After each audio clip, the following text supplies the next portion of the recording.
Welcome back to game number 2 of today's doubleheader between Vol State and Southeastern Community College out of Iowa. This is Tim Reese on the Vol State Sports Network. Beautiful day. Nice day to skip some work, maybe. Especially if you know El Jefe, the head cheese, Dr. Wendy Tostenson. She might occasionally sneak out to a ball game during working hours. She's an avid fan, the super fan. And when she shows up in the press box, it is the presidential suite at that point. But when she's driving around in a golf cart, then it is the presidential golf cart. Umpires have arrived, so let's get to the Toyota of Gallatin. Starting lineups, first for the visitors, the Blackhawks of Southeastern. Now with a record of 12-9 after the 5-4 defeat in game number 1. For Coach Kevin Kaelberg, leading off playing left field, Mackenzie Sweeney. Batting second, playing shortstop, Logan Kelly. Batting third behind the plate here in game 2, Jaylani Stewart. Cleanup hitter is Kiera Klum. She'll play second base. Batting fifth is the first baseman, Liliana Alvidrez. Batting sixth, the DP, Lindsey Kelly. Batting seventh, Jamie Bulldog, playing third base. And the right fielder in game 2 is Brianna Rubix. She'll hit 8th. Back in center field, batting 9th, Lydia Zaruba. And in the circle for Southeastern, number 19, Araceli Rivas, a sophomore from Salina, Kansas. She will take on Christian Lynn's lineup. Looks like this. Abby Merle will lead off. I would assume she's going to play center field. I don't have the positions that they're playing. Alyssa Dixon will bat second, assuming again to play second base. Maddie Goad is hitting third. Maddie Shinton is in the cleanup spot. Mally Grizzle will probably play shortstop. She hits in the 5-hole. Anaya Dawson back in the lineup. She's going to play right field. KJ Irwin will bat 7th. Dawson hits 6th. Not sure if Irwin is the DP or she's going to be behind the plate. Caitlin Dillard, she'll play left field, bat 8th. And Kendra McNeil is batting 9th. I assume she is at first base. But we will wait and see. But in the circle, Caitlin Davis, the redshirt freshman, redshirt sophomore, 5'9", from Manchester, Tennessee, went to Coffee County High School.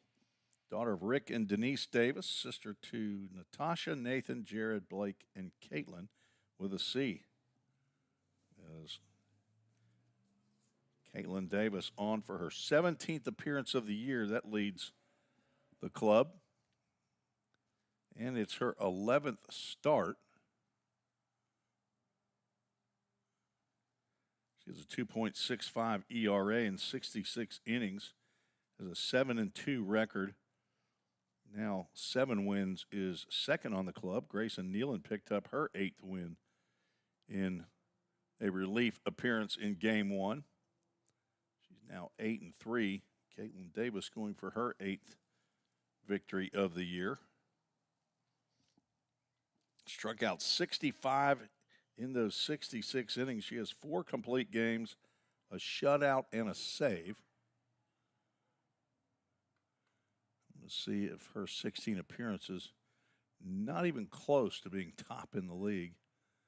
Got a pitcher, Halsey for Southwest Tennessee, has appeared in 26 games for the Lady Salukis.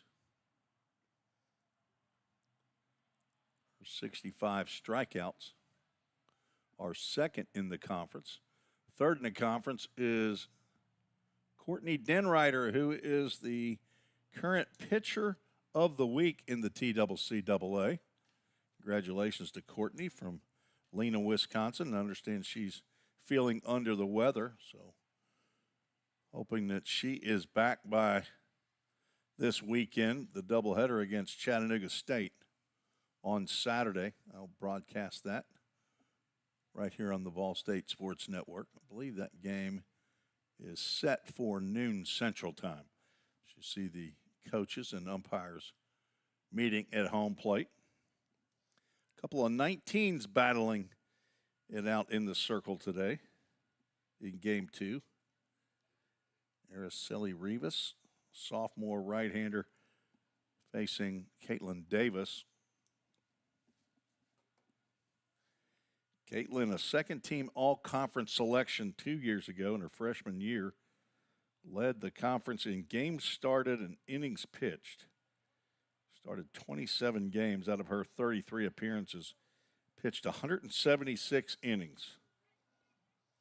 She was in the top 3 in ERA, wins, appearances, saves, strikeouts, and whip, walks and hits per inning pitch. It looks like Maddie Shinton is behind the plate. Kendra McNeil will play first base. Dixon's at second. Grizzle at shortstop. Maddie Goad will be down at the hot corner, third base. Caitlin Dillard in left. Abby Merle in center. And Anaya Dawson back out in right field with Caitlin Davis in the circle. Again, we appreciate Dr. Ramona Yarbrough, the new Vice President of Academic Affairs, who joined us for the first part of Game 1 here on the broadcast. She's a delight to be around, very positive person. And she has come back home from Atlanta after being down there in Georgia. Got hired by Dr. Wendy Tostenson, the president here, for the position of VP of Academic Affairs. We are set to go. Caitlin Davis with the ball in the circle. She has the sign, and she delivers the first pitch with some pace for ball 1. We are underway. Whoops.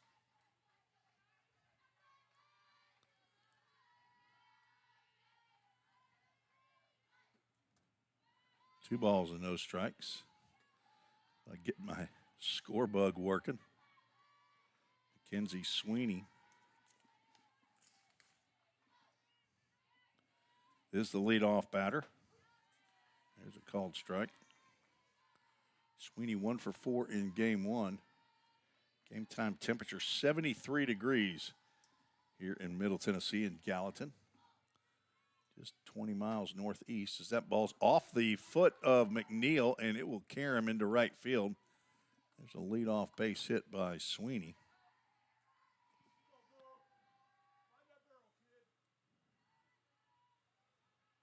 See if I can get to the game changer quick enough.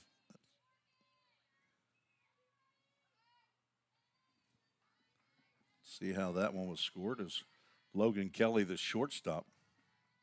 Now they show that as an E3.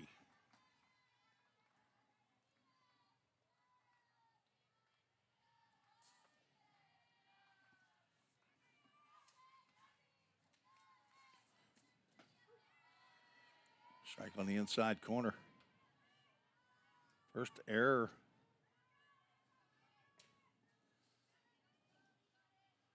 Nope, that's not right. Ball State had 1 error in game 1. Southeastern had 3, attempting to bunt.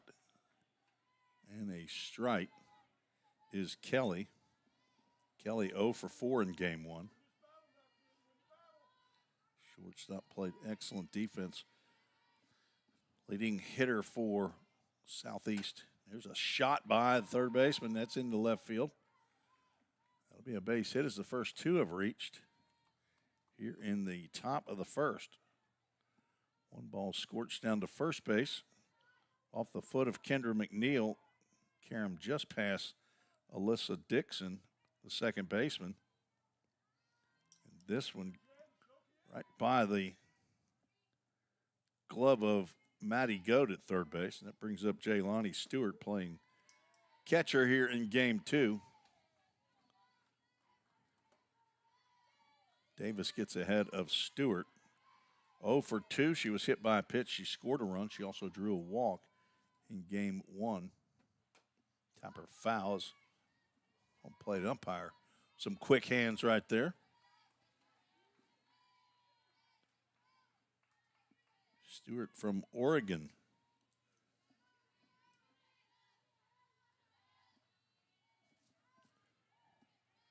Davis looking for a strikeout. Doesn't get it. That's out into right center field. Merle's not going to get to that one. Hits off the top of the fence. One run's going to score. Dawson over as Grizzle's throw to the plate is not in time. 2 runs score on the double by Jaylani Stewart. As 3 batters in, they lead 2-0.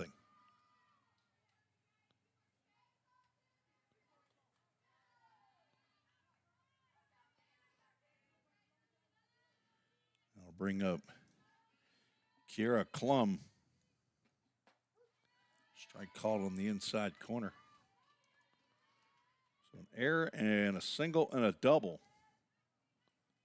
giving Southeastern the 2-0 lead. First run is unearned. Popped up over toward the dugout. It will hit off the roof and get out of play.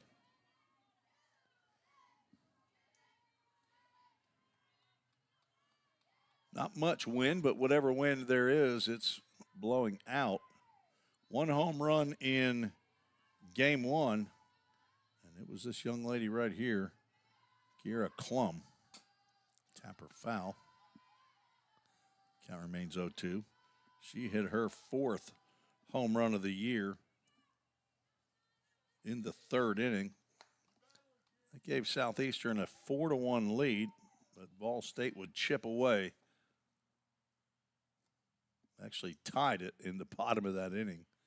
3 runs, took the lead in the bottom of the 4th and made it stick. Grayson Nealon came in dealing for Vol State. Freshman out of Bowling Green went 4 2/3 innings, gave up 1 hit, no runs, walked 1 batter, struck out 4, picking up her 8th win of the year. 0-2 pitch from Davis. Ground ball right back to Caitlin.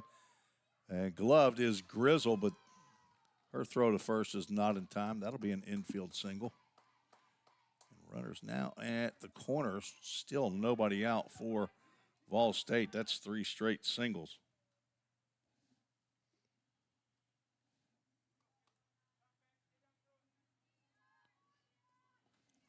Liliana Alvidrez steps to the plate.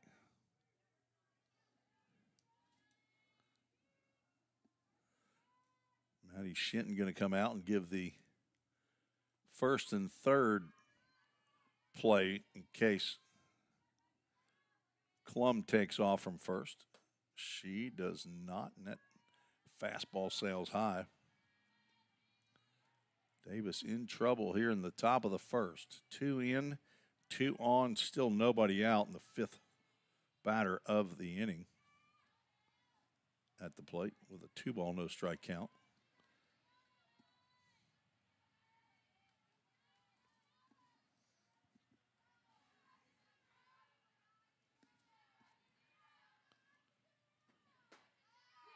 On the inside corner, Whispers in there for a strike.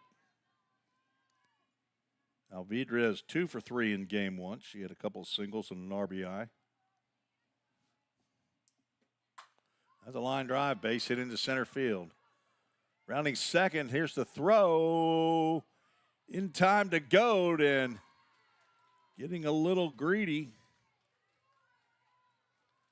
Kiera Klum to give Alvidrez a single. Moves to second on the throw. Nice throw by Merle as the first out recorded at 3rd base. 3-0. Kelly, the DP, fouls the first pitch back.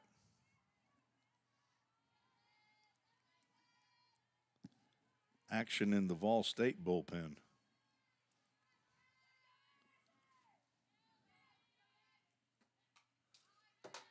Kelly fouls another one back. Davis been getting ahead. Several of these batters, but giving up hard shot singles to Kelly, a double to Stewart. Klum brought one right back to Davis. It hit off of her body. Changed up. That's going to be dinked into center field. Merle comes on. And that is the 5th straight hit. Runners at the corners again. So a little bloop single. His runners at the corners, 1 out. Southeastern had 5 hits in the game in game 1. They have 5 hits and 6 batters here in game number 2.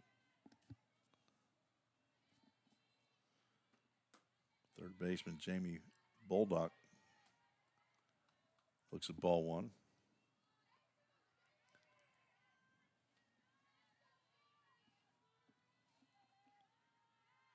Boldock from New Lenox, Illinois. Rounds 1 foul between third base bag and third base coach Kevin Kailberg. Boldock, a freshman on a heavy sophomore team. They came in with 5 hitters at 400 or above in the lineup. Collected 5 hits in game 1. They're showing their hitting talent now. 2 balls, 1 strike. Alvidrez at third and Lindsay Kelly at first. Popped up, that'll get out of play.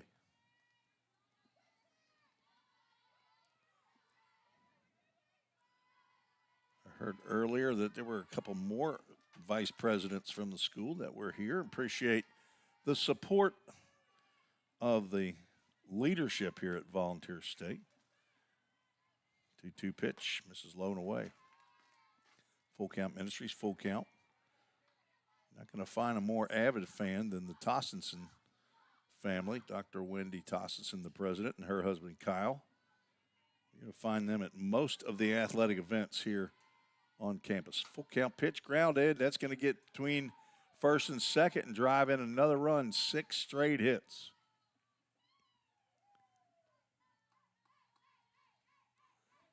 And the lead is 4-0.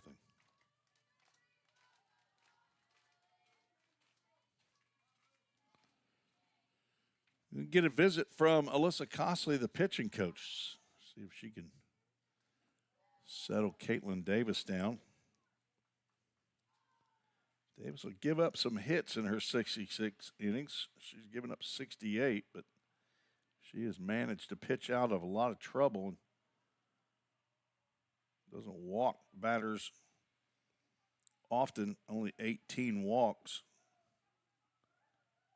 Again, misses a lot of bats with 65 strikeouts. It's not a whole lot of age difference between the pitching coach and Caitlin Davis out there in the circle. Caitlin, a veteran here at Vol State. Trying to think, I don't think there's another player that's in her 3rd year with the Lady Pioneers. I believe she was recruited by former head coach Johnny Lynn, who's now the basketball coach. I may be mistaken on that. Number 8 hitter Brianna Rubix gets her first look from the batter's box. Sees that one sail high and wide. Freshman from Lake Zurich, Illinois, swings and misses. Logan Kelly, Jelani Stewart, Kiera Klum, Liliana Alvidrez, Lindsay Kelly, and Jamie Boldock, all with singles. The only extra base hit was Stewart. Drove in 2 runs, the first 2 runs of the game.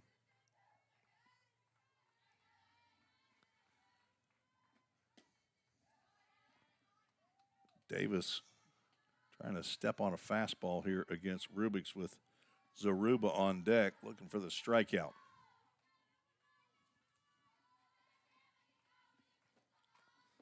Just gets a piece of that one.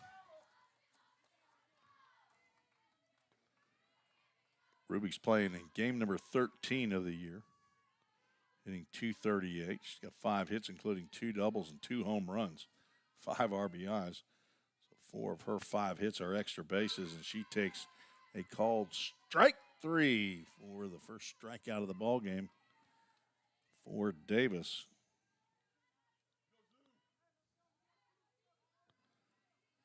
Now Lydia Zaruba, sophomore from Grimes, Iowa, takes ball 1. It breaks the streak of 6 straight hits by the Blackhawks. 1-0, misses down. 9th hitter in the lineup. Davis does not want to put her on and have to contend with the top of the lineup.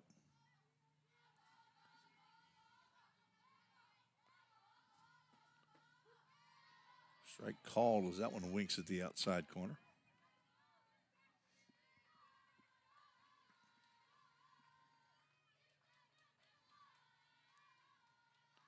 Lindsey Kelly at second.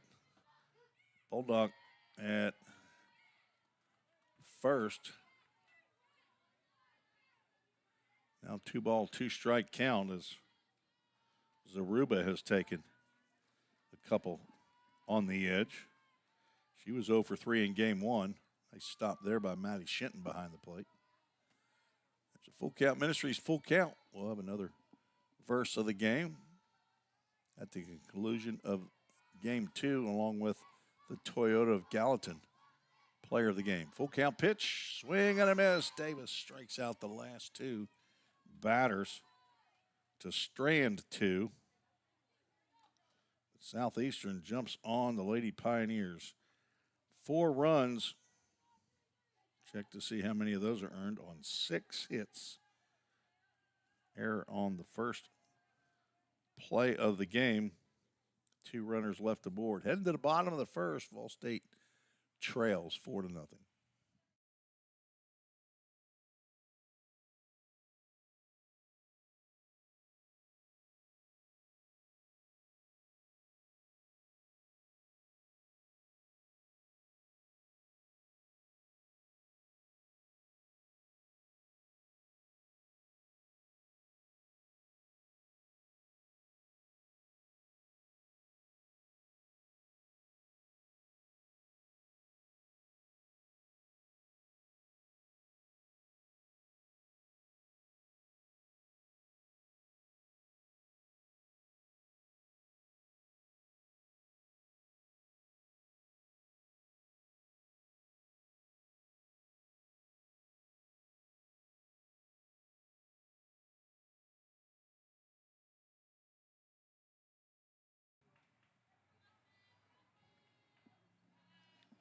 Abby Merle to lead off for the Lady Pioneers.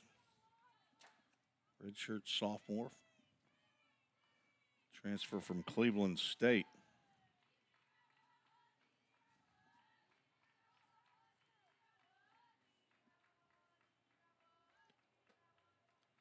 Walks up on that pitch from Rivas.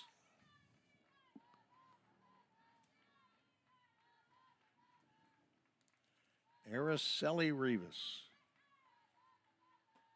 That's called strike.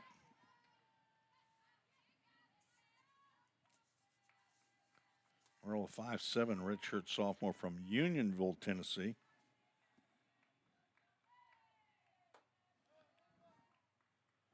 Was out injured last year at Cleveland State. The daughter of Danny and Tina Merle. Got a bunch of siblings, got 5 of them. Fouls that one back.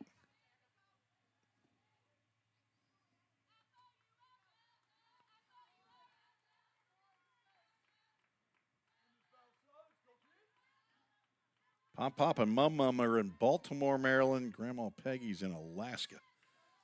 Merle able to hold up that pitch high and outside. She's looking at a full count, Ministries, full count.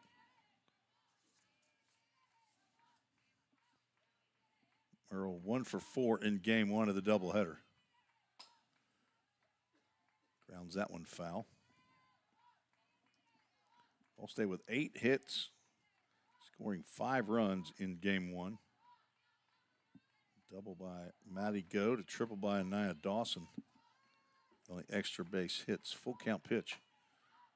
Gets fisted there. That gets in and over the bleachers. That's a Chick-fil-A Gallatin foul ball.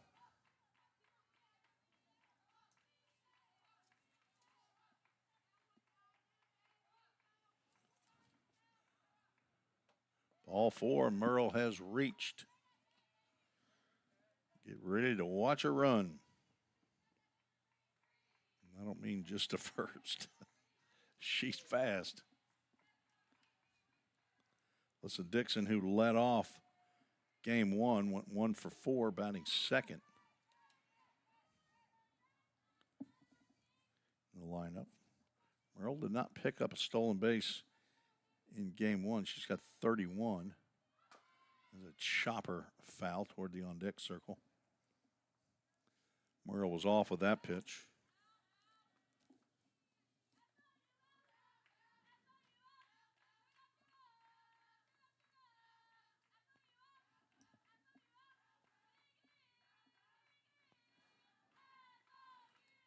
Oh, 1 is high and away. Stealing the bag easily is Merle.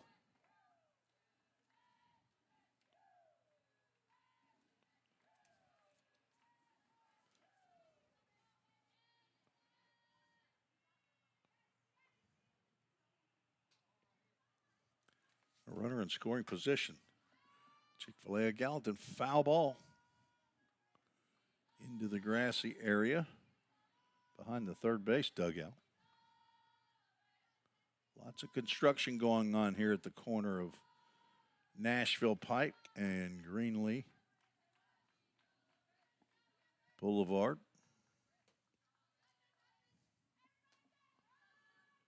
Off day tomorrow for the Lady Pioneers, and then doubleheader on Saturday versus Lady Tigers of Chattanooga State. I just now remembered, or actually after I made the comment, line drive fouled on the left field line. Announced the Chattanooga State's record at 10-20. Apparently my short-term memory is off, because I did look up how did they lose 20 games. Well, there's a whole lot of 7-0 forfeit games on their schedule. Apparently played a, lifted out to left field. That's going to drop. Merle's going to try to get the third. May have been a bad decision. No. Just gets underneath the tag as Sweeney's throw to Bullock is not in time.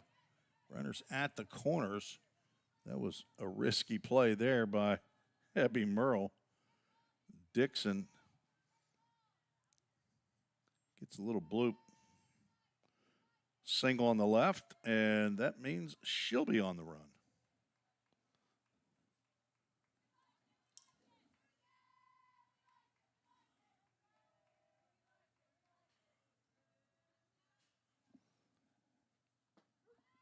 Pitch is called a strike.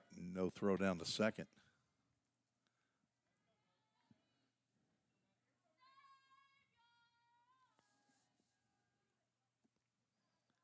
Merle and Dixon.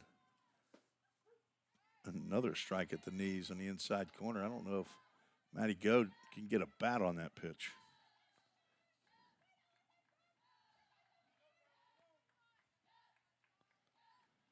She's down 0-2 with 2 in scoring position. She hits that one high and deep to left field. It is gone. Maddie Goad with a 3-run home run in the bottom of the first to get Vol State back in the contest. A line drive right over the High Point Health with Ascension St. Thomas sign, just underneath the Toyota of Gallatin scoreboard. And the Framework Athletics first runs of the game score on the 3-run home run by Goad.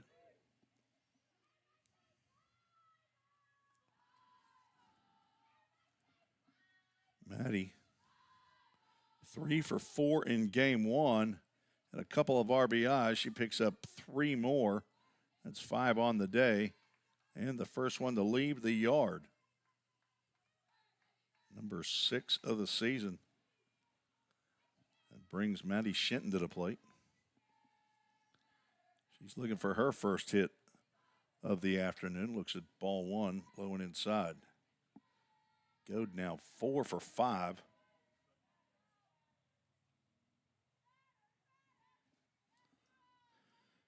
And that's back-to-back hits for the Lady Pioneers. Alyssa Dixon and now Maddie Goad. She has a really good stroke.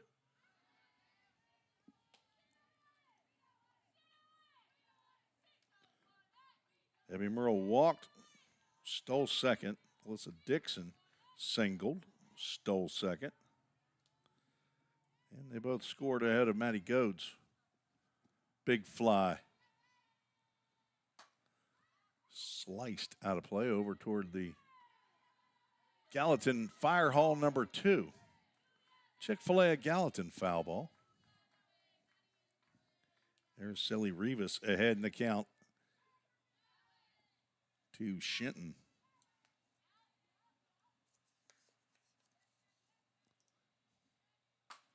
Heads up down there, Christian Lynn. You better put a glove on and maybe some protection.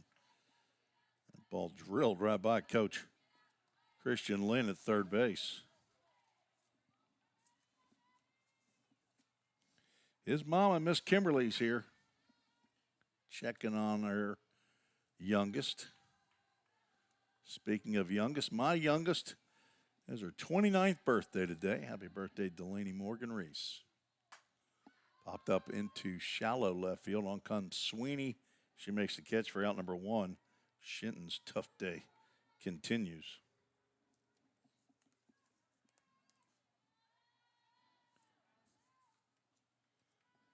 Bring Mally Grizzle to the plate. Grizzle 1 for 4 in game 1.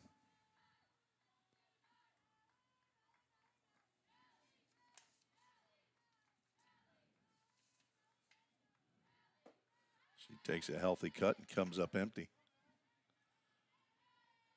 Grizzle, a Liberty Creek Wolf. That'll be where my son's kids all go to school. One of them's a kindergarten there. Eli popped up down the right side. Playable. Rubik's over, but that will land in the grass.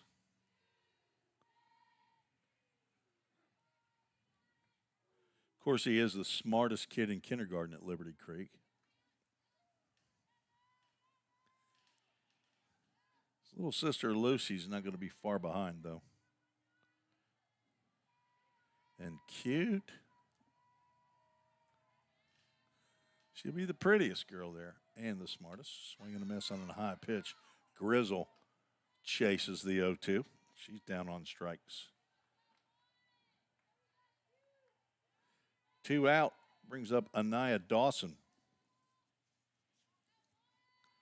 Dawson got 1 at-bat. Hit a fly ball out to center field. Fly ball that was lost in the sun by Lydia Zaruba. She's now wearing sunglasses out there. Dawson made it all the way around to third. Called strike on the outside corner. And she was taken out of the game. Savannah White replaced her. 5 home runs for Dawson. Leads the club in triples. She picked up her 6th in game 1. Came in hitting .402, so that average has gone up. Playing in her 36th game. She takes a hack at that one and fouls it back.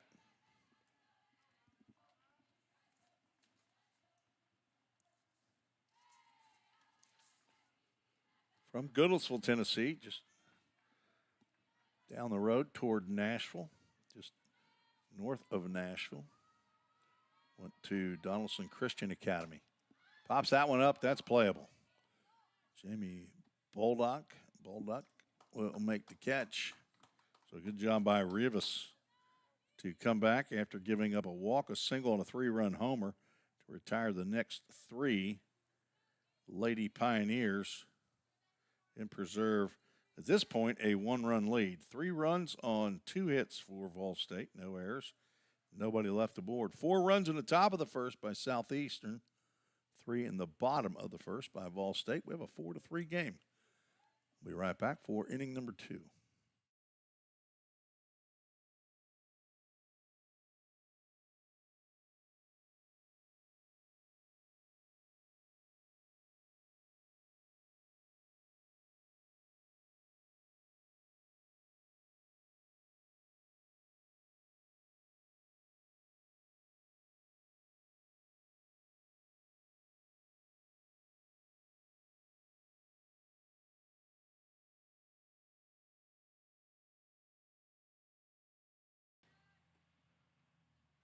Caitlin Davis back out of the dugout. She's going to ask for a do-over. She's going to get an opportunity to face the top of the Blackhawks lineup, just like she did in the top of the first. She faced all 9 of them. Mackenzie Sweeney, Logan Kelly, and Jaylani Stewart here in the top of the second inning. Southeastern with a 4-3 lead. Davis, after Sweeney reached on the error, it was a hard hit ball to Kendra McNeil down there, and it was ruled an error. I didn't rule it an error, but on Game Changer it showed as an E3. I would say that might have been 50-50 balls. A chance that Sweeney's could have been deemed a single. If that was the case, then there were 7 straight at the beginning of the game by Southeastern, and they scored 4 runs. There's a swing and a miss as Caitlin Davis gets another strikeout. That's how you start the second by the veteran right-hander. She struck out the last 3 Blackhawks. Struck out Rubix and Zaruba to end the first, and now Sweeney to start the second as Logan Kelly singled in the left field, takes a called strike.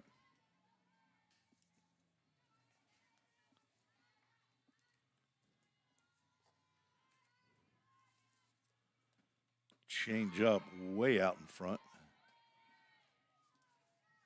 as Davis pulls the string.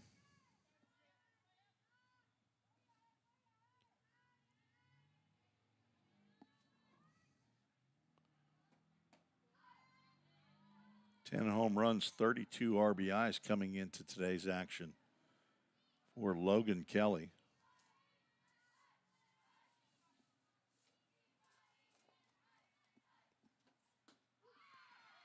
And a 1-2 pitch right down the can for strike 3. 4 straight.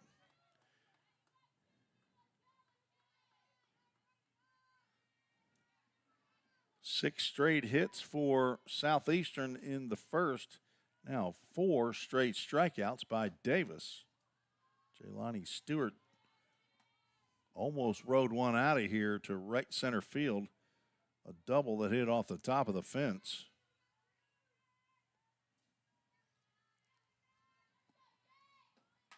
Ground ball to third. Backhanded by Goad. Her throw over to McNeil is in time. A 1-2-3 inning bounce back for Caitlin Davis. And the Pioneers will come to the plate, trailing by 1. We'll be right back on the Vol State Sports Network.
Bottom of the second we go.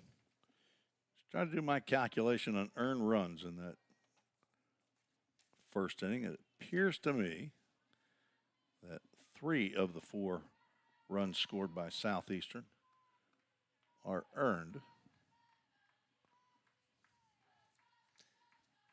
But I didn't stay at a Holiday Inn Express last night. KJ Irwin, the DP, takes ball 1.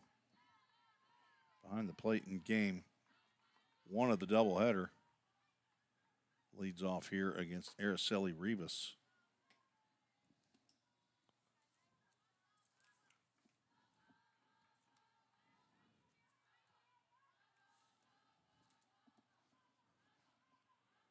Two-0 pitch to Irwin is down low.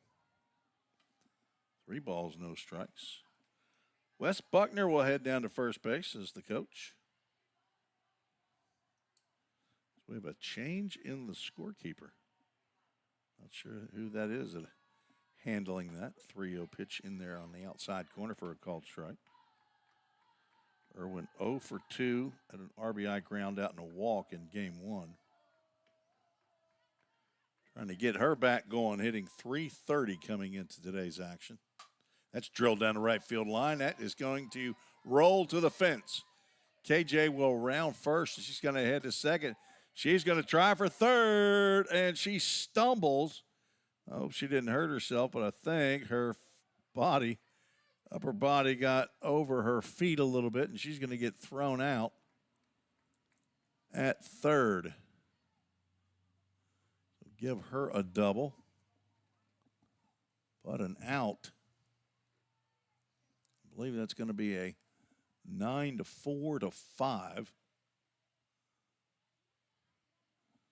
put out. She probably would have made it to third, but stumbled. That'll bring up Caitlin Dillard. There's a ground ball right back to the pitcher, Rivas. Over to first, it's quickly 2 out.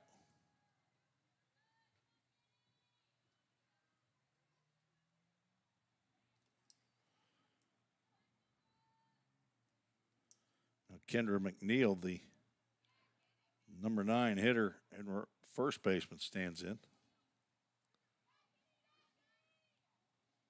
Kendra swings at the first pitch she sees.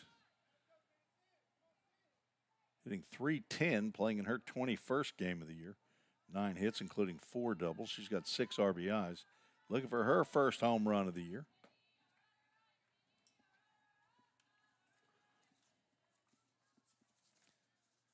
Kendra, a 5'8" sophomore from Nolensville High School, Nolensville, Tennessee. That's just south of Nashville. Left-handed hitter, the daughter of Jason and Paula McNeil. Sister to Trent. Got grandparents in Valmeyer, Illinois. She calls them Grandpa and Grandma.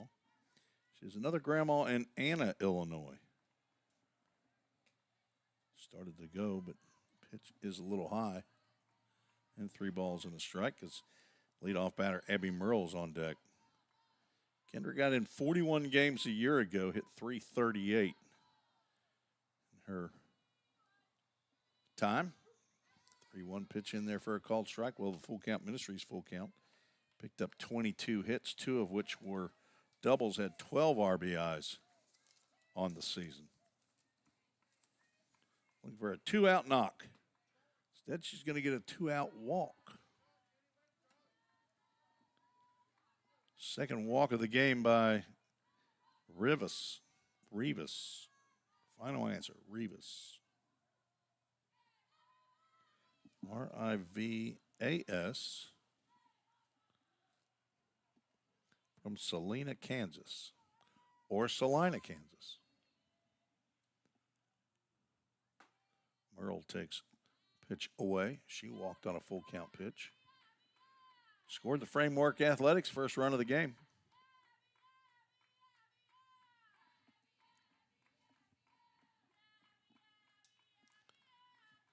Got some cheerleading going on. Swing and a miss.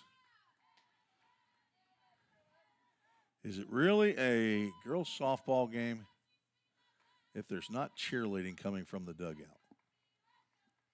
No, says I.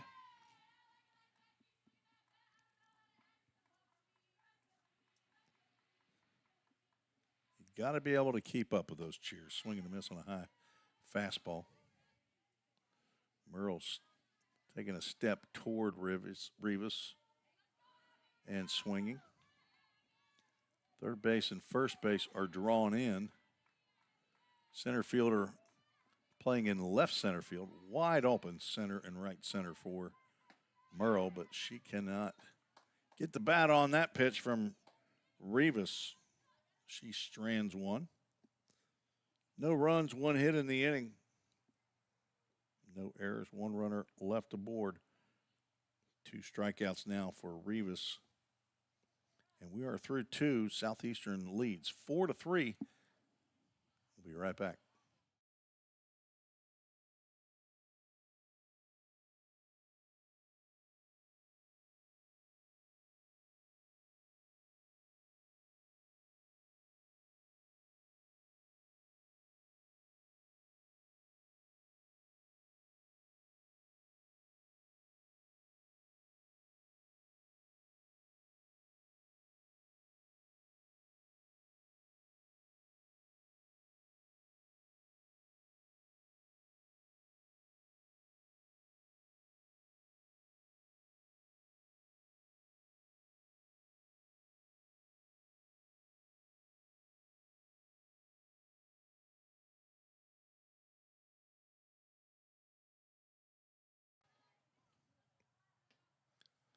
Hello to Don Dillard listening down in East Texas, the Piney Woods, as it's called.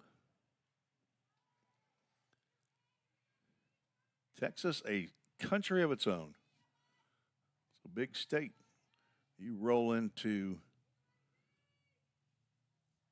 what city is it that you roll into, and it says you're 901 miles away from El Paso.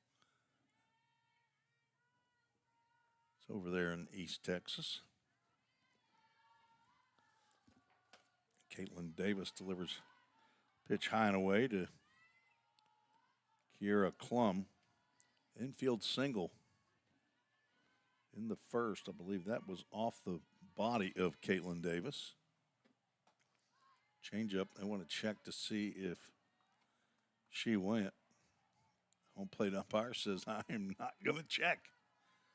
You don't see that very often. Normally, you'll just let him go ahead and check. He is not allowing that. 2-0 misses away, and Davis falling behind the second baseman and cleanup hitter for Southeastern. They have got some good-looking players here. This club out of Iowa. That's a get-me-over fastball for a called strike. Walter State and Chattanooga State in softball playing at Chattanooga today. They don't show any results on the TCCAA website.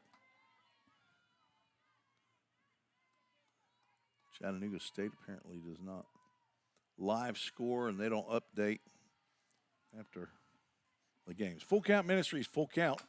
Popped up into shallow left field. Caitlin Dillard will make the grab for out number 1. 6 straight retired by Davis. But I bet you Bobby Hudson, the athletic director of All State, knows the answer. What's going on in the Walter State Chattanooga? State. Chat ended up coming back. Didn't you say they were? Okay. That's right. It was 1-0. So Chattanooga State 7-2 over the Lady Senators. That's according to Bobby Hudson, he's in the know. He knows places to go check. He's got people, sources. Change up to Alvidrez right down the can, and that absolutely just froze her. Davis delivers a little slider that's fouled back. Now Vidrez just got a piece of that one. She single drove in a run in the first, scored herself, as a matter of fact. She is the run that has Southeastern with the lead at 4-3. On the inside corner. And that is strike 3. 5th strikeout for Davis. Faced 9 in the first inning, faced 3 in the second, trying to face 3 in the third, and she's going to do it. Nice, soft little pop-up line drive out to shortstop. Mally Grizzle makes the play for out number 3. So 3 up, 3 down innings in a row for Davis. Great bounce back after that 4-run, 6-hit first inning. We'll be right back, see if the Lady Pioneers can take the lead.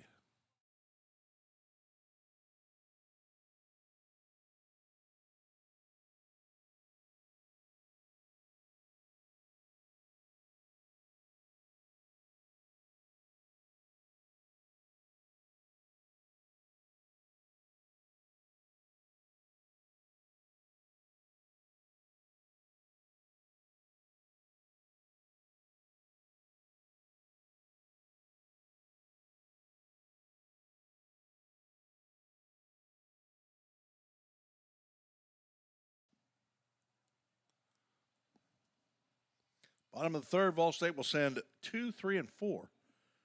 Face number 19, Araceli Rivas.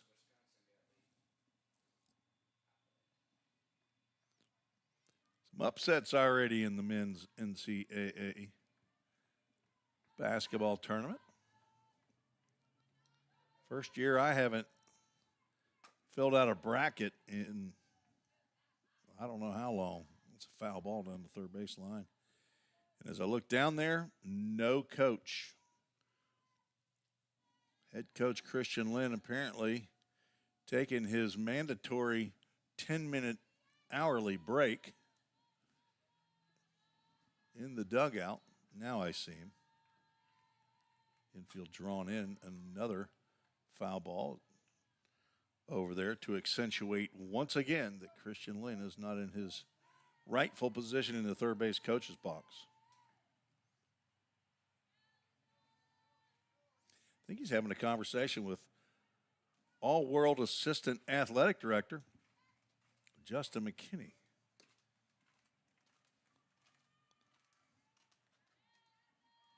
The 0-2.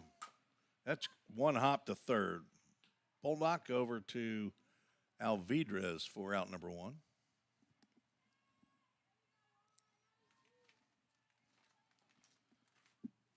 Man, my Ohio State Buckeyes came back and made it a game against TCU, I see. Only lost by 2.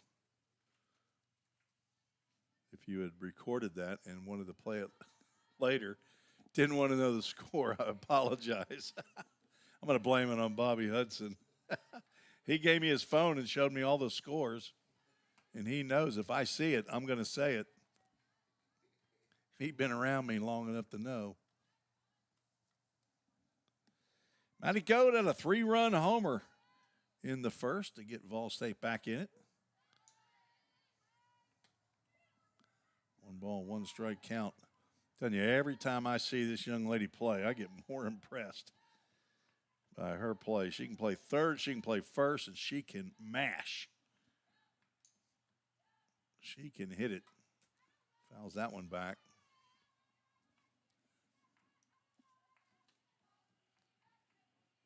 Tullahoma, Tennessee. Went to Tullahoma High School, a Wildcat, and she is just a freshman. Fouled off the screen. Spoiling pitches delivered by Rivas. 46 innings prior to this game. 52 strikeouts for Araceli Rivas.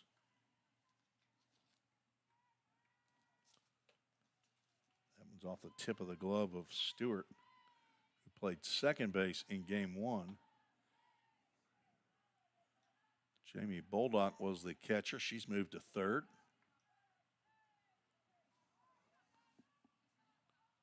Third baseman Kiera Klum is now at second base. 2-2. Lifted toward the bullpen right field. It will get into the visitors' bullpen.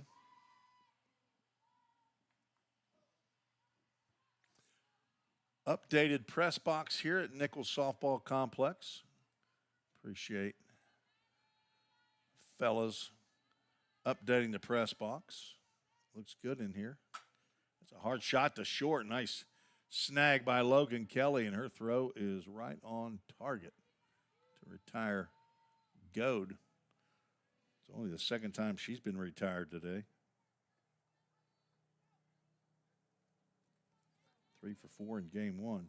Maddie Shinton, though, she is due. She has been riding that struggle bus at the plate today. And she continues. That's popped into left field. Sweeney's going to make the grab for a 1-2-3 inning for Southeastern. And a couple of flyouts to left for Shinton. She's 0 for 2. 4 runs in the first for Southeastern, 3 runs in the bottom.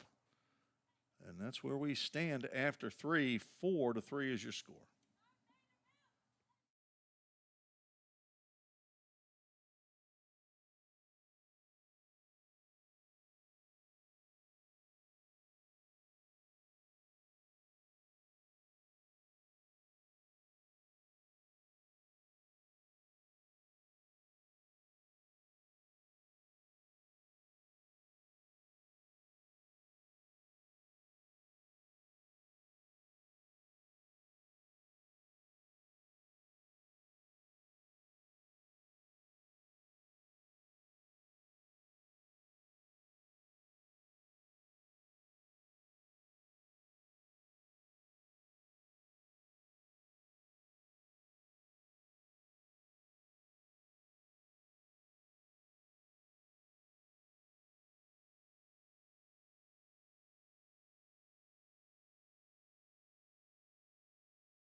Top of the 4th inning.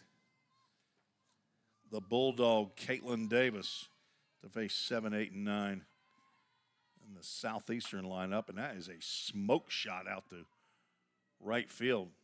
Throw to first, but Jamie Bolduc now 2 for 2. Couple of singles in the right field. She ripped that one. That's the first base runner since she reached in the first. So 9 straight retired by Caitlin Davis. You're going to see a bunt right here. Is a called strike with Rubik squaring around. She did not attempt to lay that one down. Might have been a couple of hairs outside. Squaring around here, and she's going to get that one down. McNeil will backhand and throw to Dixon at first. The sack is successful.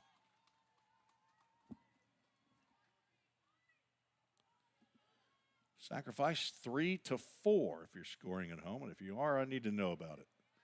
Send me an email at tresports@gmail.com.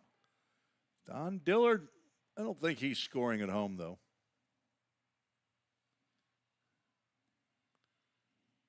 And we're going to have a pinch hitter. Kaylee Winter, a freshman from West Des Moines, Iowa. She's going to pinch hit for Lydia Zaruba.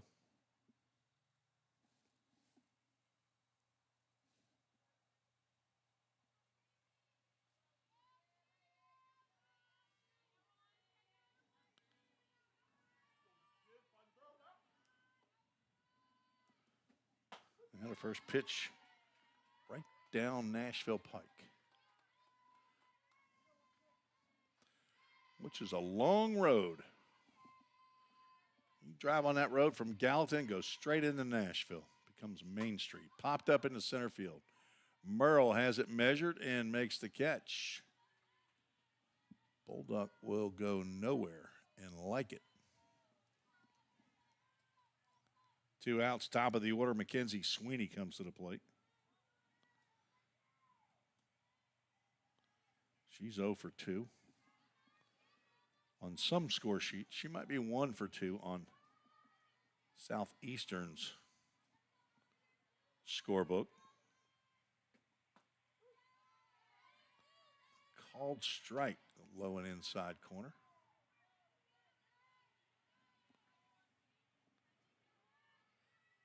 Looked like Davis turned that one over. Ground ball right back to Davis. She backhands. She'll underhand over to McNeil for the final out here in the top of the 4th as she pitches around the leadoff single. No runs, 1 hit, no errors, 1 runner left on base. 4 runs, 7 hits on my score sheet for Southeast. Pioneers with 3 runs, 3 hits as they head to the bottom of the 4th. Take a quick break and be right back.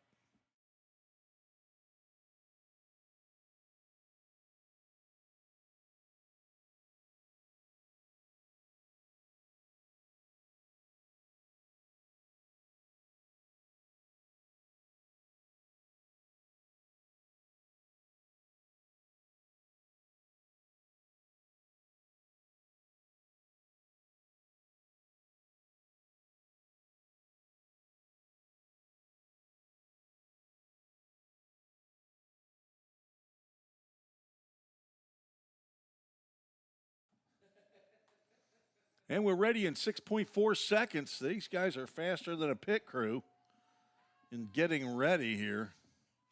Of course it is. 74 degrees. That'll keep you limber. First pitch swinging. Mally Grizzle fouls that one off the screen. Grizzle struck out in her first plate appearance. Araceli Rivas still in the circle for the Blackhawks. Grizzle, Dawson, and Irwin to face Rivas. Popped up on the right side, and the dirt. Klum takes care of Grizzle for out number 1. Well, we don't have the president and the vice president in the press box, but an accident could take out the top brass of the athletic department here, though. As athletic director and assistant athletic director chosen to take cover here in the press box. That's a base hit up the middle.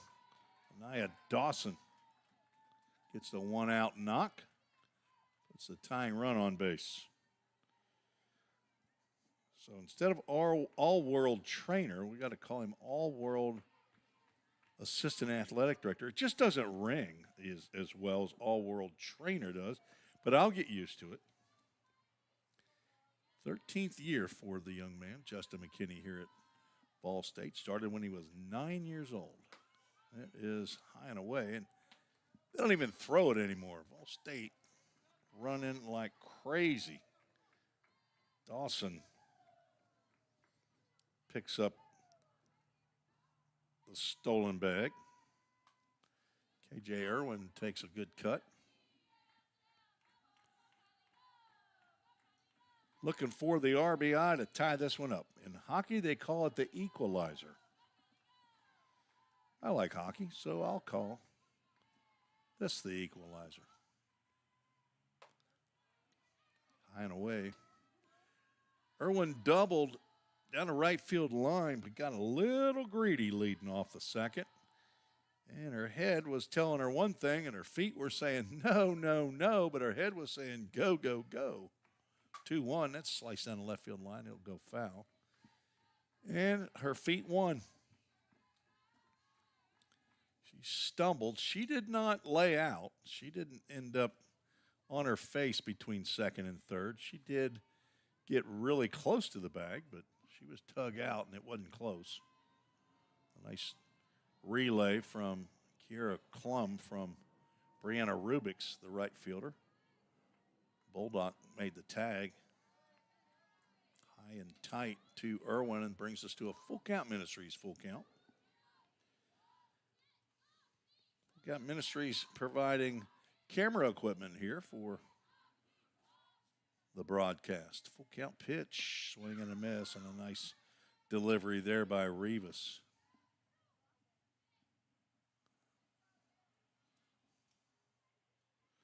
Now 2 outs. Rivas picks up her 3rd strikeout. And we will have a pinch hitter for Caitlin Dillard. It'll be Kirsten Smith. Kirsten was the DP in game 1.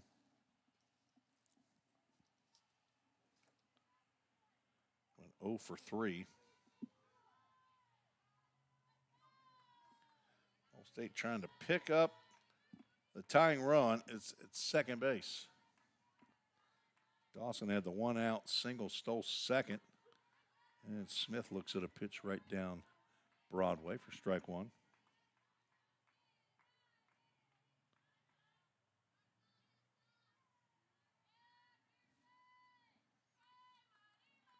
Pioneers won game 1 5-4 in comeback fashion. Find themselves down 4-3 here in game 2. Trying to get the doubleheader sweep, continue their winning streak there at 10 in a row. They have been on fire. Smith just gets a piece of that one. That's a Chick-fil-A at Gallatin. Foul ball.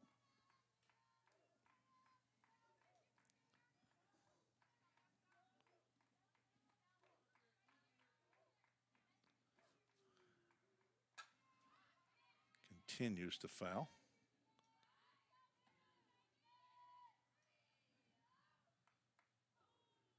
Big thanks to High Point Health Summer with Ascension St. Thomas for being the health care provider for Vol State athletics. Brad Swope, our athletic trainer now, drilled into the glove of Bolduc at third base, taking extra bases and a tie game away from the Lady Pioneers there. Kirsten Smith was robbed. Put a star by that one. That may be a big play in this game. No runs, 1 hit, no errors, 1 runner left on. All the scoring in the first inning, 4 and 3 for each team, zeros in the next 6 half innings. We're going to the top of the 5th. We'll be right back.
Top of the 5th, 2, 3, and 4 due up for the Blackhawks, facing Caitlin Davis, who's settled in after the disastrous top of the 1st, giving up 4 runs on 6 hits. By my calculation, 3 of those runs were earned. Pitch in yesterday's game 2 against Motlow. Came in relief. Went 3 innings, gave up 4 hits, 2 runs, but they weren't earned. That's high and deep to left center field. Logan Kelly has just left the yard.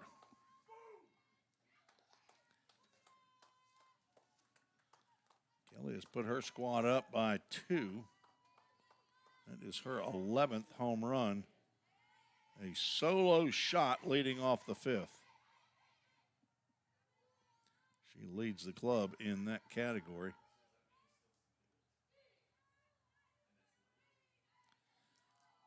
Jaylani Stewart now at the plate. As somebody threw the ball back in, and umpire had to call time. Good job, Mr. Umpire. Thank you for the help out there in left center field. Stewart swings and fouls that one out of play. She's 1 for 2, doubled and drove in 2 runs in the first, scored herself.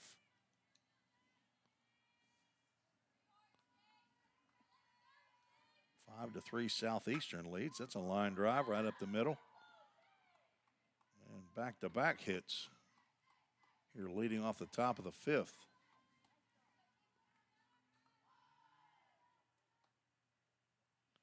Had 6 straight hits in the 6th.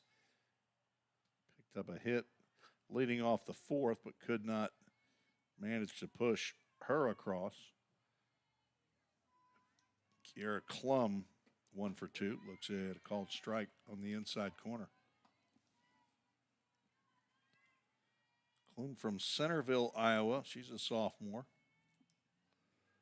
Leading hitter by average coming into today's contest. 4:56. It's chopper to short. They're going to go to second for 1. Relay is not in time. Klum reaches on the fielder's choice.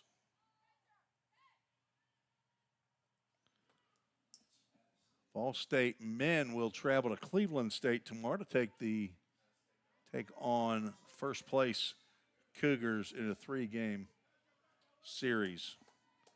Single game tomorrow. I believe that's at 2 p.m. Eastern, so 1 p.m. I'm hoping that game's going to be broadcasted on Cleveland State's YouTube channel or possibly on Game Time Sports YouTube channel. Jay Harper. Liliana Alvidrez swings through a fastball. She's 1 for 2.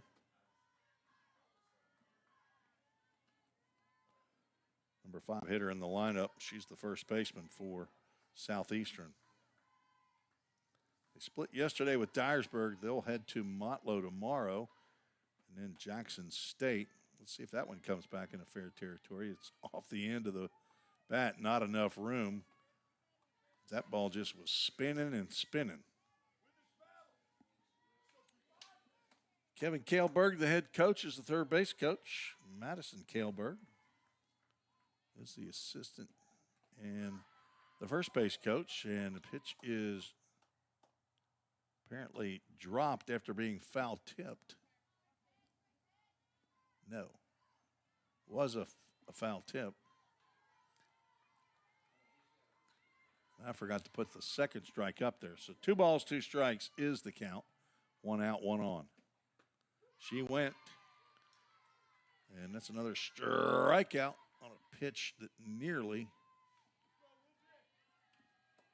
hit Alvidrez. She struck out twice. She's take a hack, throw down to first. Klum is back.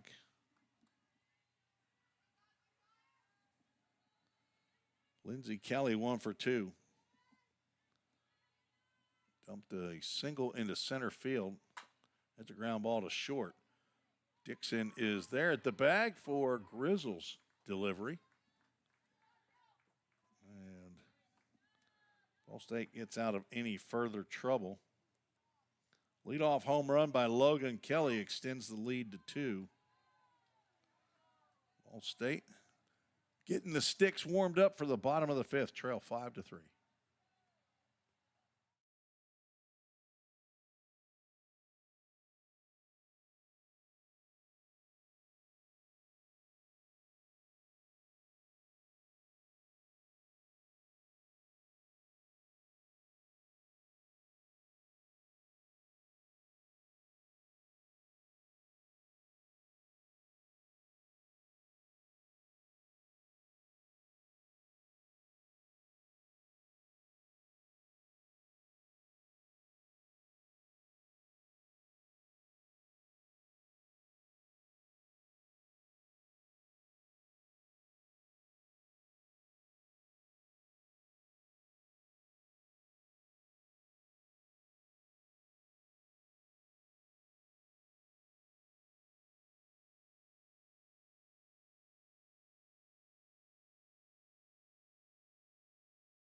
We are back. We had a delay. The umpire thought it was time to take a sip. He had to get his thirst quenched. Whoops, not a strike. That was a ball. Broadcaster error.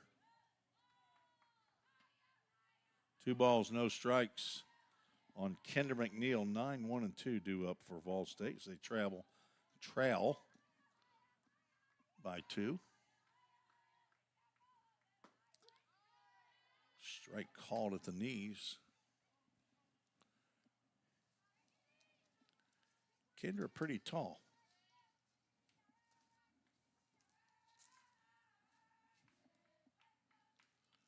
She's got short knees, though, apparently. Swing and a miss. And high pitch there is Rivas is doing a good job of changing the eye level.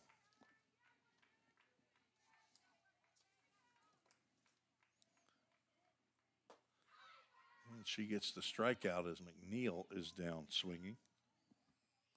4th strikeout of the game for Rivas. 1 out here in the bottom of the 5th.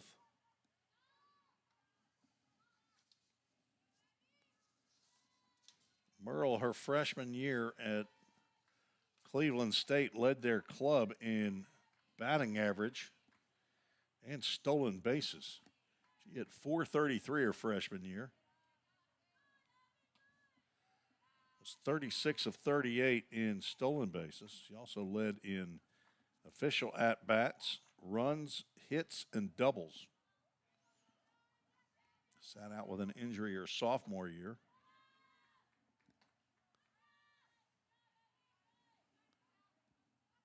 And has transferred to Vol State. 5'7" redshirt sophomore. 2 balls, no strikes. Off the screen is, oh, that's the big call. Got the big call. Athletic director's phone's ringing. I hate on a Thursday to have an athletic emergency, don't you, Justin? 2-1 pitch. Grounded to third. Bolduck, who's been nails over there at third base, makes the play. 2 out here in the bottom of the 5th.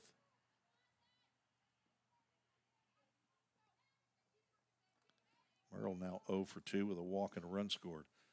Alyssa Dixon stands in. She's 1 for 2. Pretty much the same alignment. Shortstop back, third base and second base are drawn in.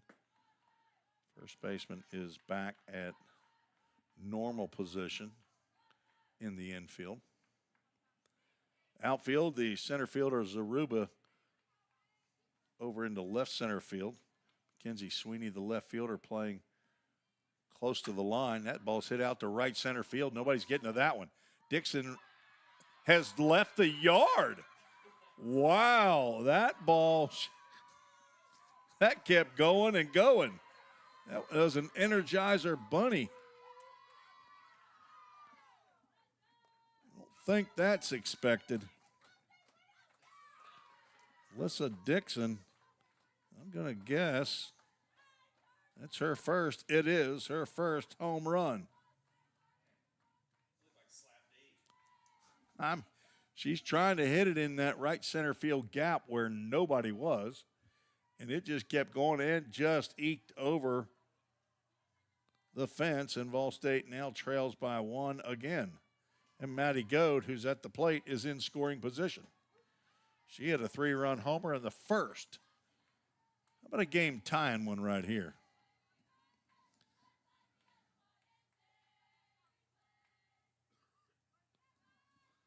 That was going to be a 3-bagger for Dixon, no question.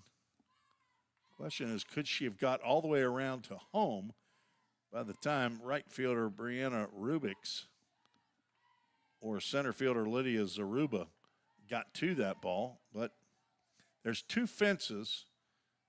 There's the chain link fence that has the yellow wrapping around it, Chick-fil-A Gallatin foul ball. And then there's a netting that's on the other side that protects the road and also the scoreboard in left center field.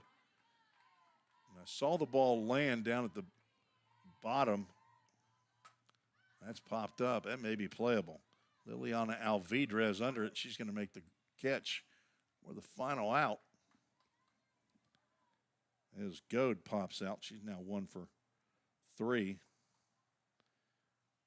But Alyssa Dixon matches the home run by Logan Kelly in the 5th and put up another run to match the one in the top of the 5th. 1 run, 1 hit, no errors, nobody left on base. It's a tight one here in game number 2. Vol State trying to get the sweep. Trails by 1. We'll be right back.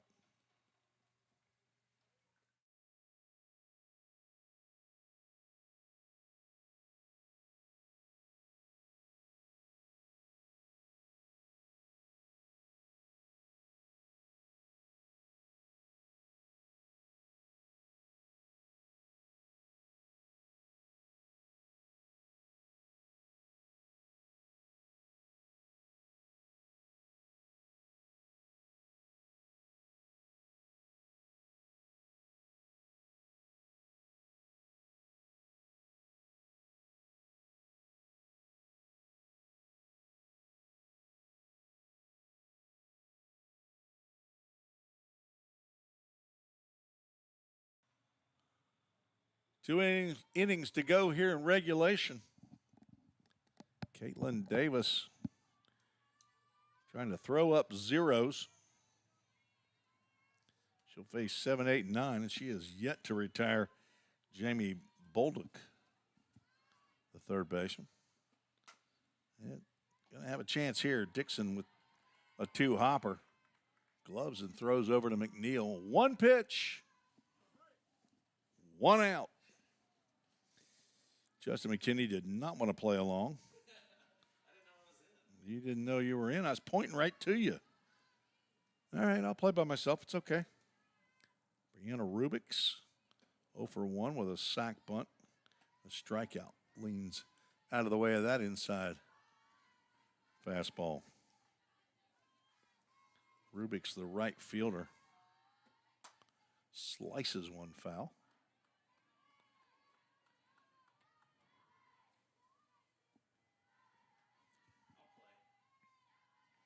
Too late. You can't play now. On deck, Lydia Zaruba.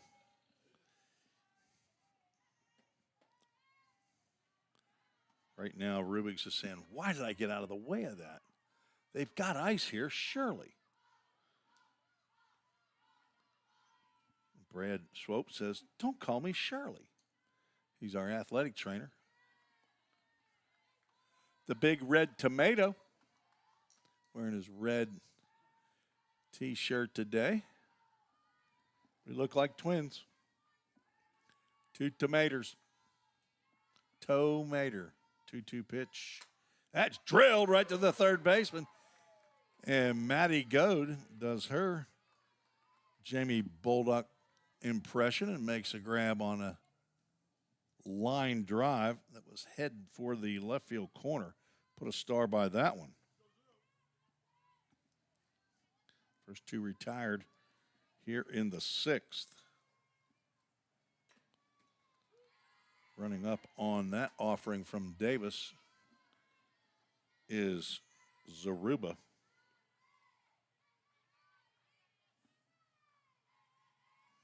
Struck out in the first. Swing and a miss in there. She's down in the count 0-2.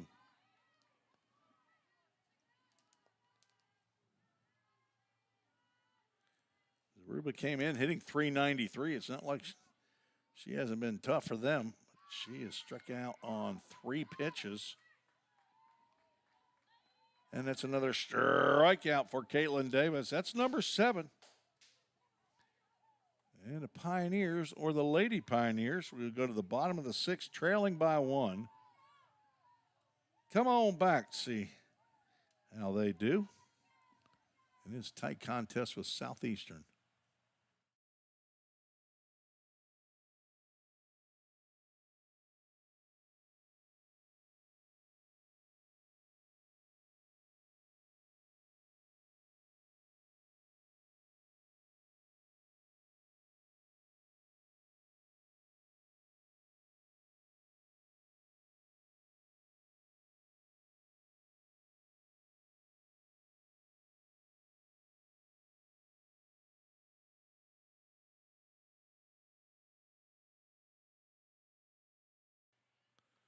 Welcome back to the Vol State Sports Network. We're free. My motto is, if it's free, it's for me. Give me 3. So my wife said, how about 3 kids? First pitch swinging, Maddie Shinton lifts one out to the left center field. Tie ball game. Maddie Shinton high off that screen in front of the Toyota Gallatin scoreboard. On the first pitch she sees in the bottom of the 6th. Her 9th big fly of the year. That's a way to break out.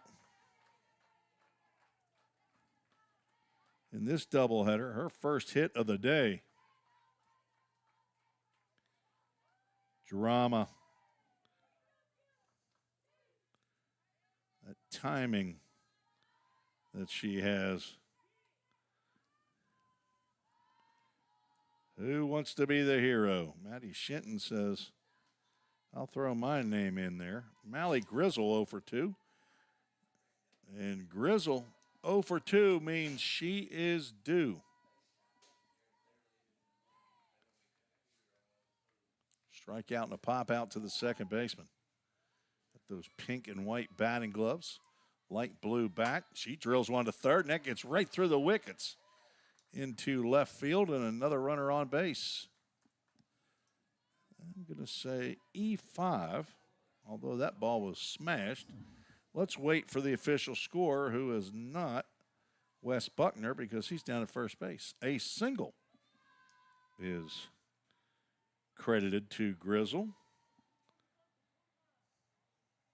Grizzle's going to be pinch run for Savannah White.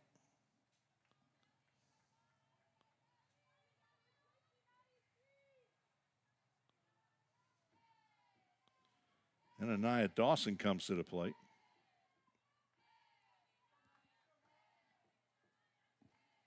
So back-to-back hits by the Lady Pioneers. And there goes White in a late throw. She is in there.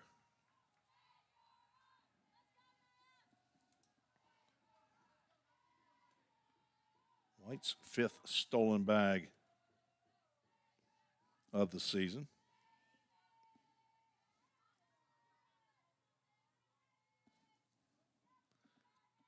Dawson with a chance to give Lady Pioneers the lead.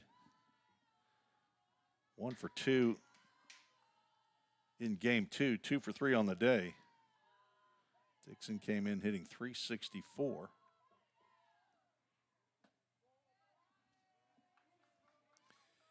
I'm saying Dixon, it's Dawson.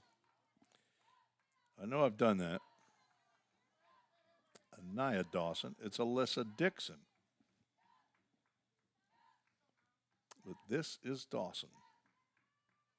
She came in hitting .402. 2-1, swung on and missed. Leads the club with 6 triples. She can pull the ball out of the yard. Who's got a yard card for Anaya Dawson right now? Like to play a little game. Predict who hits a home run. Nobody's going to predict Alyssa Dixon was going to hit the home run in the 5th. A lot of people would have predicted Maddie Shinton leading off the 6th with her 9th. All tied up here in the bottom of the 6th. Good take there by Anaya. And a Full Count Ministries full count. We'll have the Full Count Ministries verse of the game. Also have the Toyota of Gallatin player of the game. Swinging a foul straight back.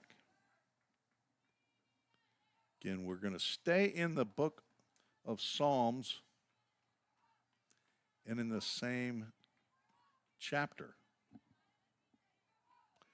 Full count pitch from Rivas. Is down low, ball 4. And 2 runners on base. Ball State looking to take the lead and maybe add on some insurance runs. KJ Irwin 1 for 2. Steps to the plate.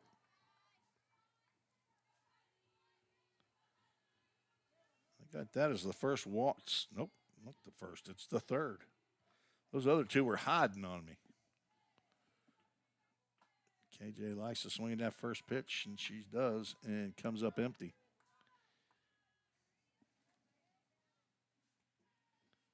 Irwin looking for her first home run of the year. I'm going to go ahead and use a yard card right here. Nope, not going to happen. Down in the glove of Mackenzie Sweeney for out number 1. Drama. I lost my yard card quickly.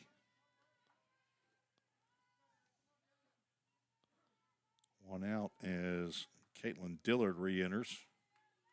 Re-entered defensively, and she's going to get her second. She's going to square around the bunt, pop that one up. In 2 pitches, Araceli Rivas has gotten on a plus side of the outs. Pop up on a bunt to the catcher in foul territory. As Jaylani Stewart makes the catch. Kendra McNeil will be taken down for a pinch hitter, Haley Deering, freshman out of Beach High School. That's Haley with a Hay, H-A-Y-L-E-I-G-H. Deering, as in deer, in the headlights, Deering. Deer, D-double-R, Ling. A little late on that. Fastball from Rivas fouls that one out of play. Chick-fil-A at Gallatin. Foul ball. That's F-O-W-L, just in case you're not sure. Haley, 5'9" freshman, takes a cut. Pitch probably out of the zone. She's down in the count 0-2. Daughter of Jerry and Beth Deering, sister to Declan, Riley, and Anna Lee. Got a pawpaw and a granny in Ridgetop, Tennessee. And 3 pitches. Araceli Rivas takes care of Deering. And thwarts the threat.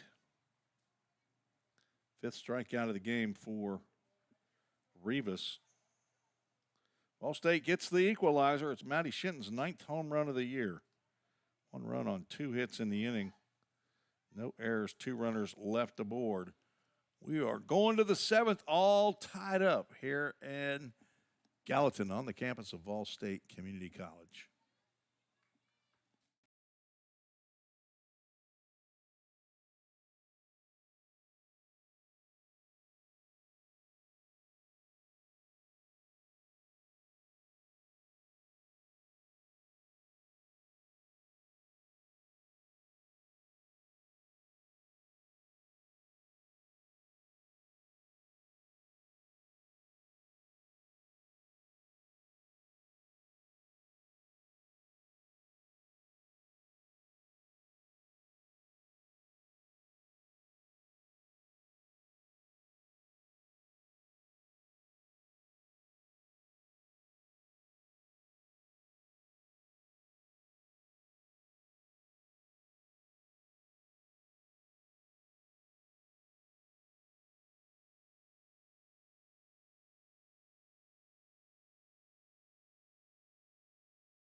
A pitching change here for Vol State as we move to the top of the 7th.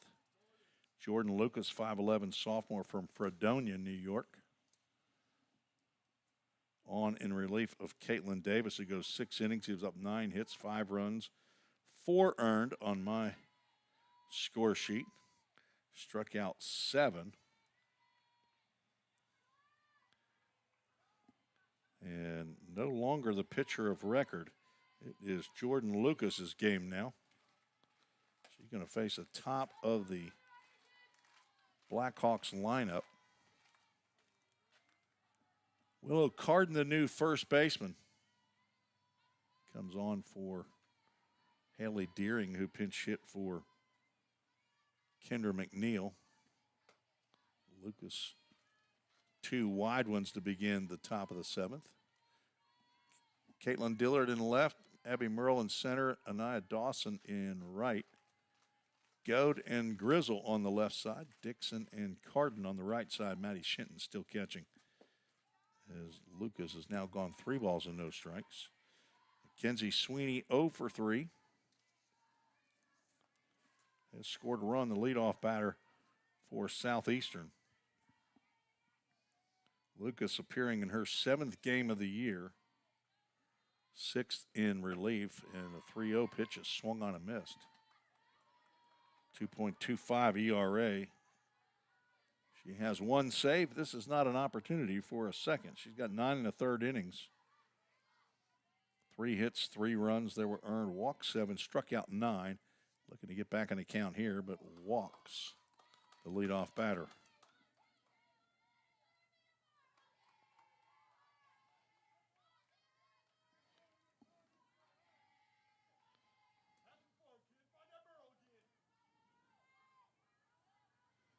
Caitlin Davis did not walk a batter or hit a batter. Faced 27. Logan Kelly, she's 2 for 3. Takes a called strike on the outside corner. Top home run hitter and RBI leader for the Blackhawks. She hit her 11th home run, a solo shot to give Southeastern a 2-run lead. Fouls that one back, and Lucas gets ahead.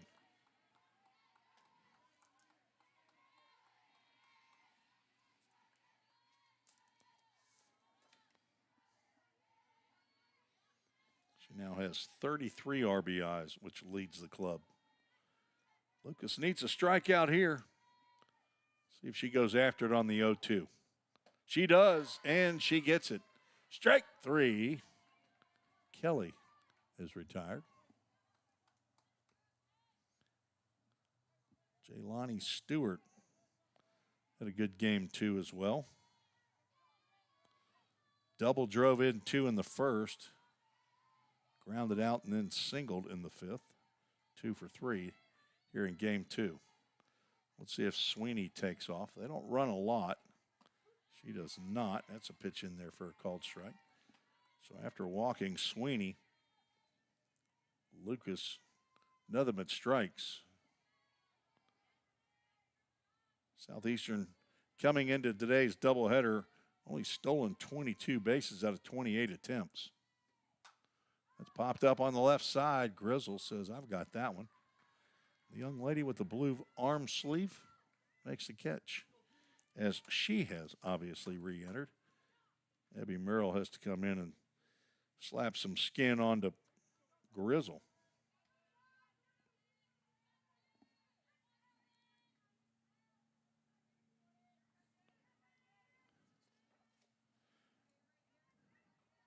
Two outs brings Kiera Klum to the plate. Lucas delivers another strike. Klum 1 for 3.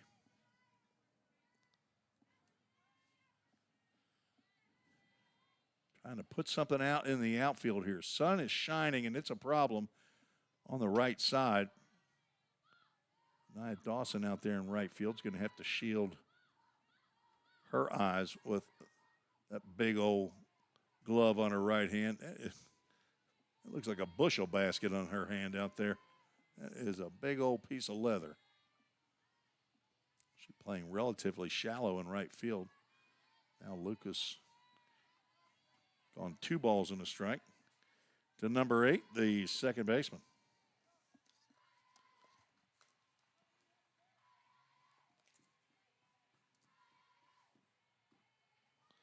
Klum is a sophomore. 2-1 pitch is high.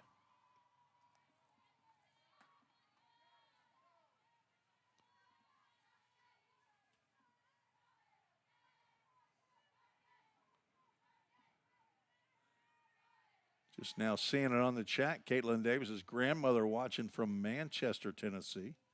Hopefully she's still listening in. Thanks for the comment. 3-1. Pitch is fouled off. It caught somebody behind the plate. That might have been Maddie Shinton as Willow Carden. Maybe the nicest young lady on the team. Comes in to check on the catcher and slow walk the ball back to the pitcher to give Maddie Shinton a little time. Willow Carden, sophomore out of Coffee County, Manchester, Tennessee. Sweet as pie. Full count ministry pitch. Inside, ball 4. That was close. 2 walks in the inning as Lucas tried to get the strikeout. Now a pinch hitter. I believe this is going to be Anna Woods. Played in game 1. She's going to pinch hit for Liliana Alvidrez.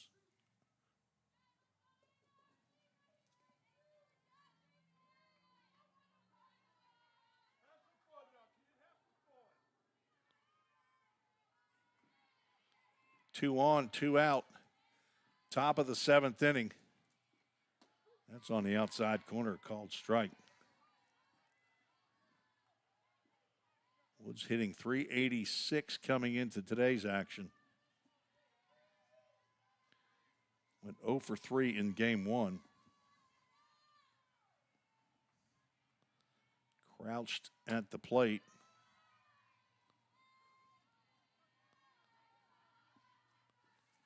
One of the taller players for Southeastern. They do not list height.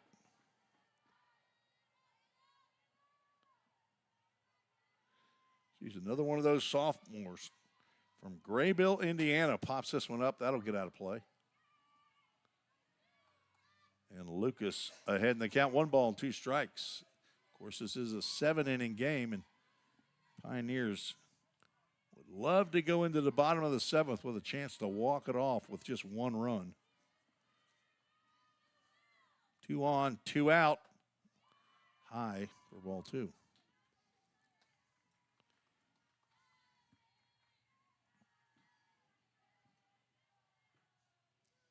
Willow Carden down at first base trying to stand in the shade of the light pole. Gonna have to move the ball.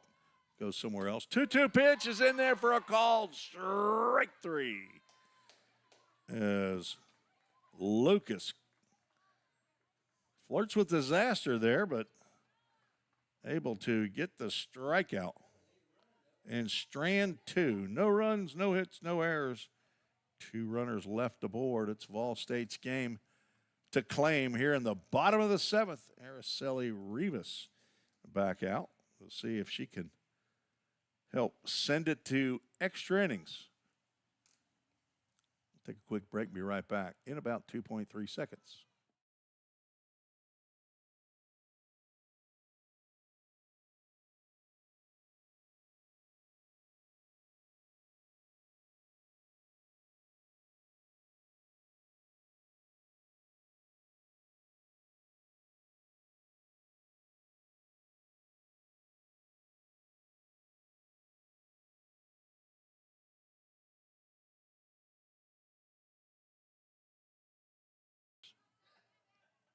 Bottom of the 7th. Drama. Abby Merle leading off, facing Araceli Rivas. 5 runs, 7 hits for Fall State unofficially. Merle, she doesn't have a hit yet. Not on my score sheet.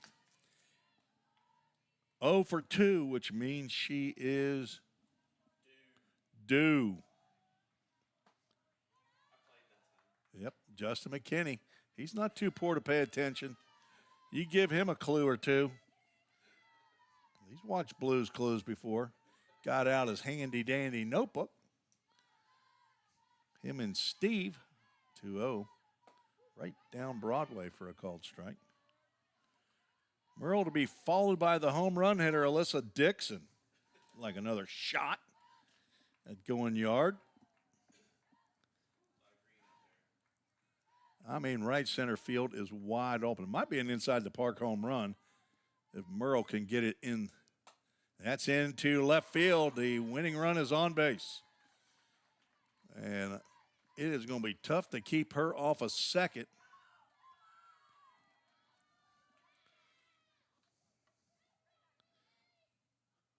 They haven't thrown a runner out yet. Merle picks up the base hit. Alyssa Dixon, who hit her first home run in her collegiate career the last time she came to the plate. Could she hit a walk-off two-run? She's not going to get a chance to hit. Throw down to second, and Merle is under the tag. The pitch called a strike. Now let's see if they go ahead and walk Dixon to set up the force. They are not. She squares around the bunt. Can't hit a home run bunting though, can you? Yeah, it's not easy. You know, she knows her role though. And it's not hitting home runs. Right now, it's moving a runner over to third base with less than 2 outs. She lays down a bunt, and that is right on the line. And, oh, they're going to call her safe at first. I don't know if I agree with that one. But it would have been a base hit for sure. But Coach Kaleberg not happy with that call. I don't think I would be either.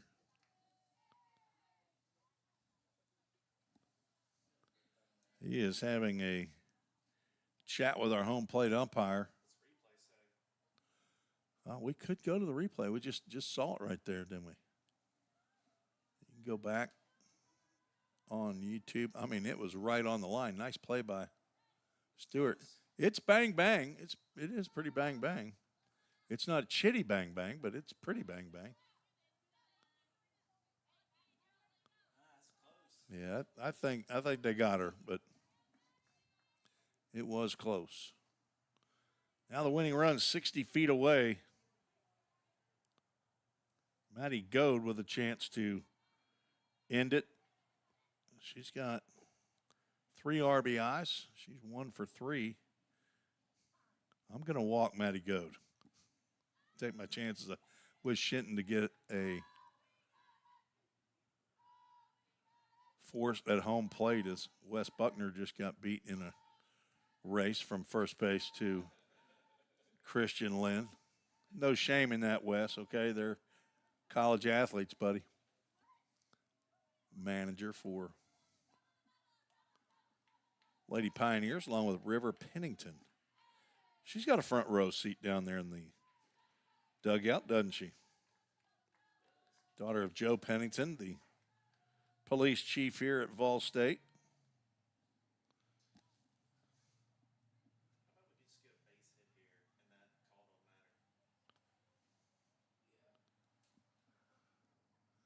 Justin McKinney acting like Switzerland. He wants everybody to be happy. But at least everybody in a Vol State uniform.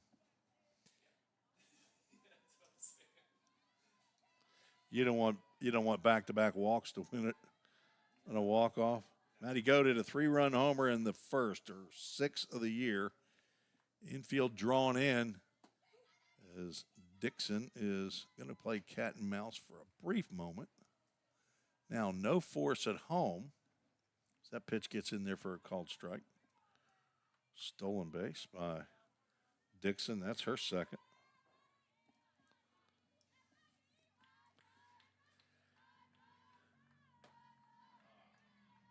Goad could not hold up on the high fastball. And exactly what Rivas needs is a strikeout right here with Maddie Shinton on deck. Baseball, the play typically is go ahead and walk the bases loaded. That's a Chick-fil-A Gallatin foul ball to set up the force at home. But it's not happening here. Lady Pioneers trying to get the sweep of Southeastern Community College out of West Burlington, Iowa in the 0-2. high and away. Mackenzie Sweeney, the left fielder, drawn around to the left field line. Outfielders out of depth that if they catch a fly ball, they can throw the runner out, but good luck throwing Abby Merle out. Justin McKinney with the save of the broadcaster's face there. Got his hand right in front of me, just in case it went through the netting and the plate glass window, came into the press box. He's an athletic trainer at heart. A little slow that time, though. That's okay. That wasn't going to hit me. Yeah, it was low. You knew it. I mean, we got 53 years of Vol State experience up here in this press box. And you are woefully behind. That's popped up. That won't get it done. Center fielder is going to come in and make the catch at the second base position. That's an F8 on the dirt for out number 1.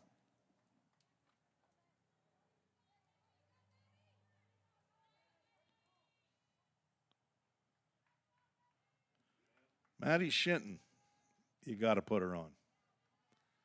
You can't pitch to her. Coach. Fastball in there for a called strike. She hit a solo home run, her 9th of the year. Her last at bat, and that was high on that screen out there in front of the Toyota of Gallatin scoreboard. And that ball game is over. And she goes to the screen. That is a single. And this one belonged to the Lady Pioneers. A walk-off single by Maddie Shinton gives Vol State the 6-5 win. Let's get that run up there and show this one as final. Makes Jordan Lucas a winner.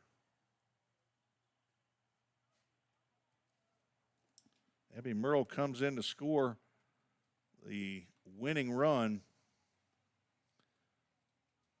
Vol State wins game 1 5-4 and game 2 6-5 over a very good Southeastern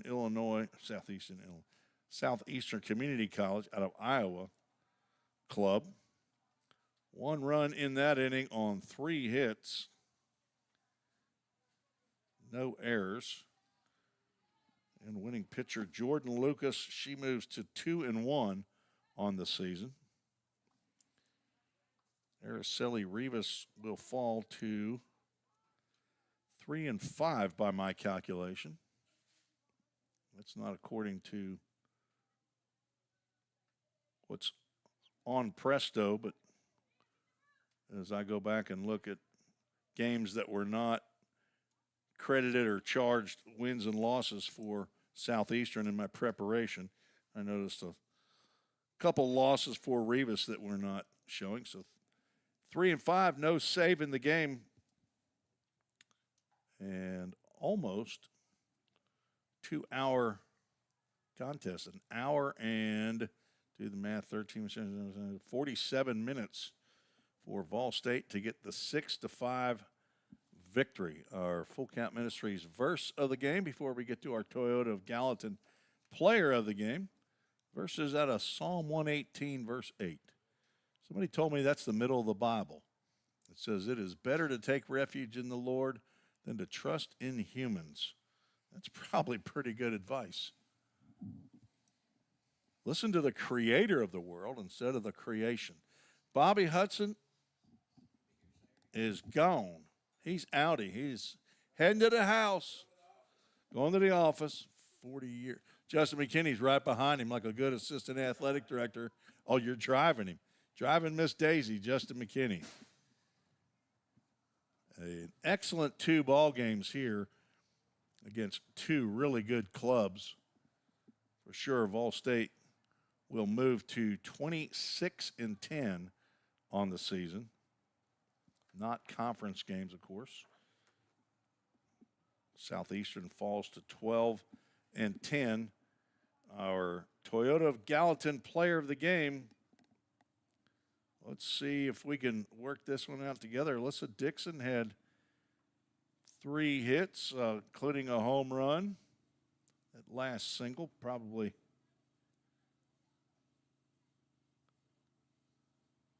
that was a bunt single. Chance it was out. Maddie Shinton, 2 for 4, did have the walk-off single, and she absolutely blistered that one.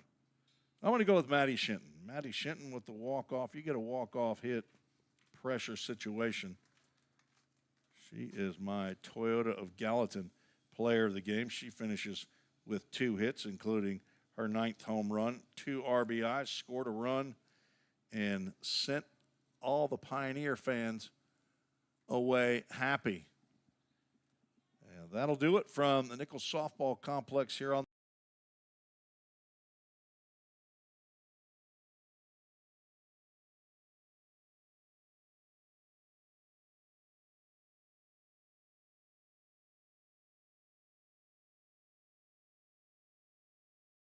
Grandma. So thanks for joining the show here on the Ball State Sports Network. For Dr. Wayne, Athletic Director Justin McKinney, and Head Coach Christian Lynn, who's just made it into the press box here with a big smile on his face. This is Tim Reese saying thanks for joining me again on another exciting edition of Ball State Lady Pioneer Softball. I'll be back Saturday, and I believe that is at 1 o'clock Central Time. We'll bring you conference action between the Lady Pioneers and the Lady Tigers of Chattanooga State. That'll be one of the top doubleheaders of the year for sure. And we'll carry it right here on the Ball State Sports Network. God bless you. Good night, everybody.